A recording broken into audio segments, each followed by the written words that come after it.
আজকে 5-6 মাস যাবত যেভাবে ঢাকায় তিতাস বন্যায় জোরাজুরি করতেছেন, আপনি এই তিতাসবাসীর মান সম্মান রাখছেন।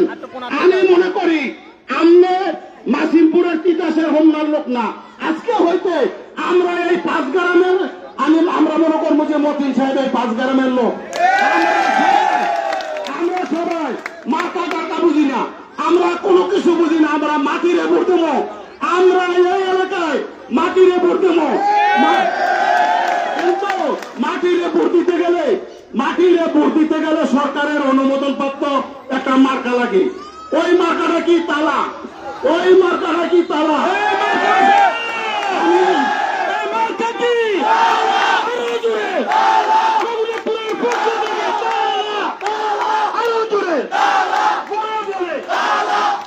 আমি মনে করি আব্দুর রশিদ ইঞ্জিনিয়ার সাহেবের পরে এমকে আনোয়ার সাহেবের পরে আমরা মনে হয় একটা লোক পাইছি, উনি হলো ইঞ্জিনিয়ার আব্দুল মতিন সাহেব।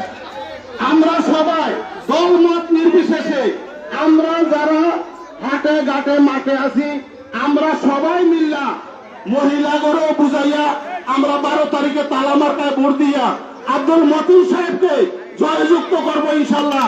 এই বলে আমার বক্তব্য শেষ করলাম। বাংলাদেশ জিন্দাবাদ। খোদা হাফেজ।